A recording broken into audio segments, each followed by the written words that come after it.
To officially kick off the opening ceremony, it is with great pleasure that I invite Her Excellency, Ms. Irina Bokova, the Director-General of UNESCO, to the stage for her opening remarks. Please join me in welcoming Ms. Bokova to the stage with a warm round of applause.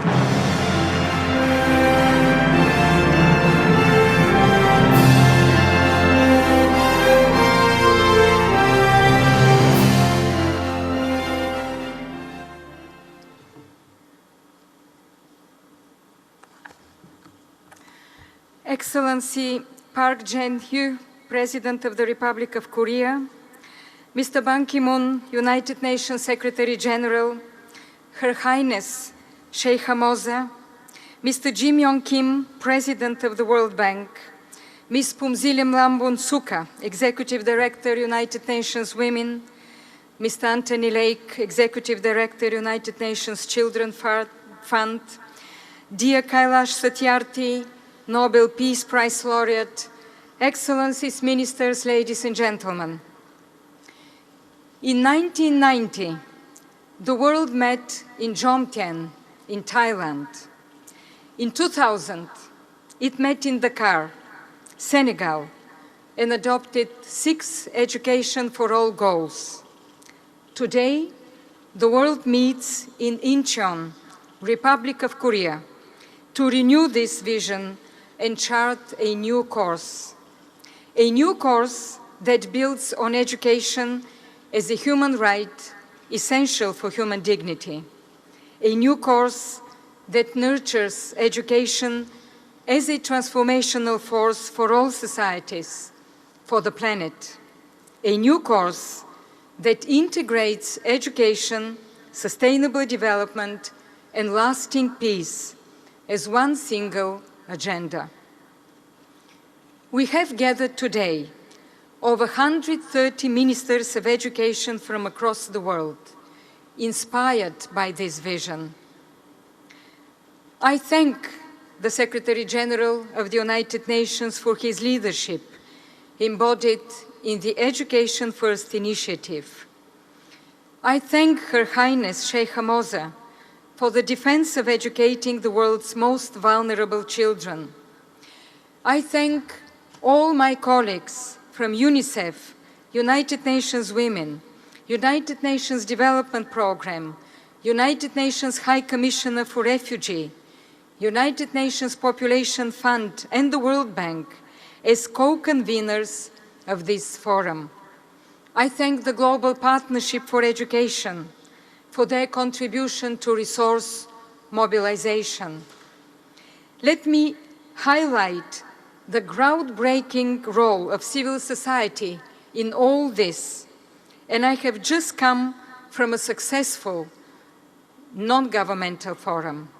And above all, allow me, ladies and gentlemen, to thank President Park and the Republic of Korea for hosting this forum. This is no coincidence. Korea has journeyed from the destruction of war to donor nation status thanks to an unshakable commitment to education. This is the first meeting and the first message of Incheon.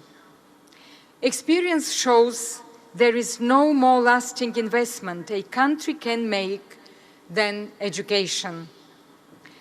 Since the year 2000, there has been tremendous progress across the world. In 2012, there were 76 million fewer out-of-school children and adolescents, and 50 million more children in primary school than in the year 2000.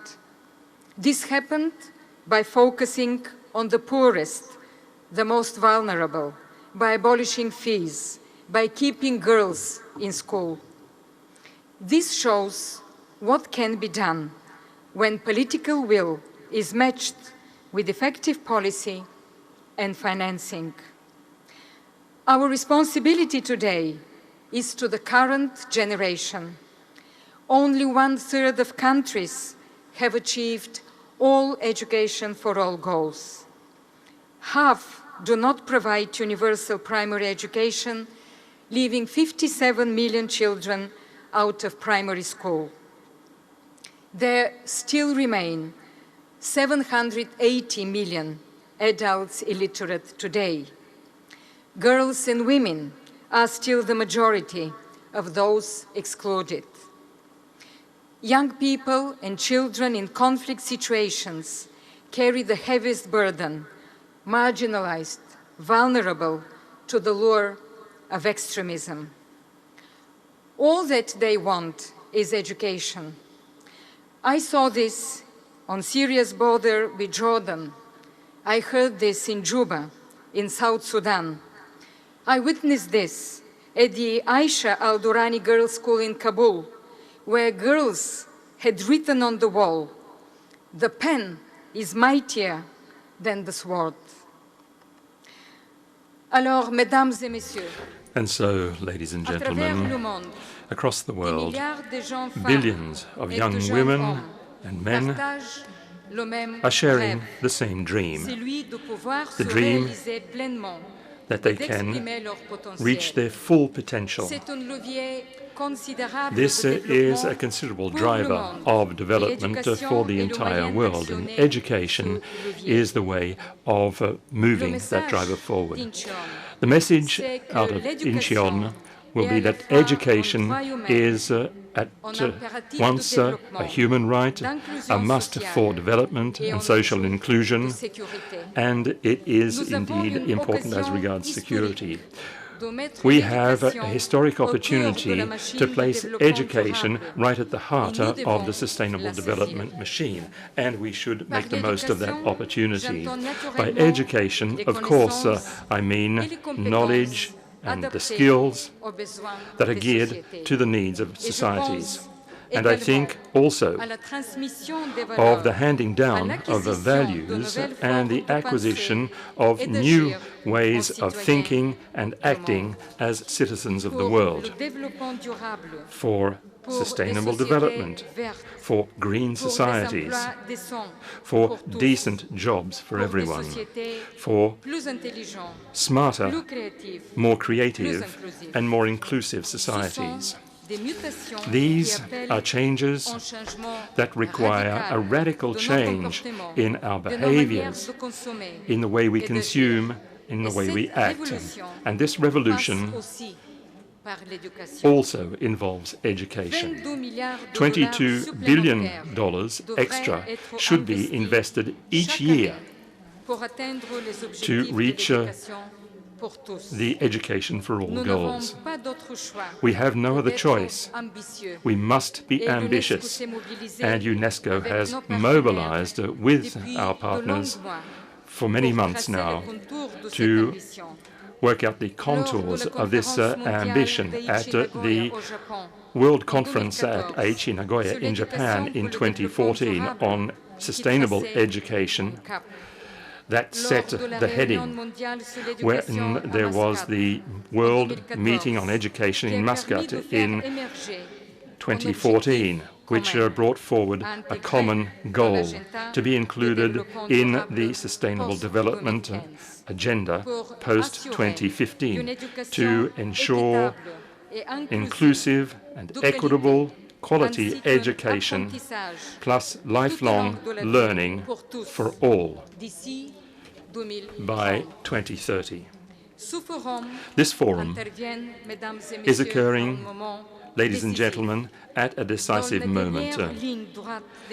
That is, in the final stages of the negotiations concerning the post-2015 agenda.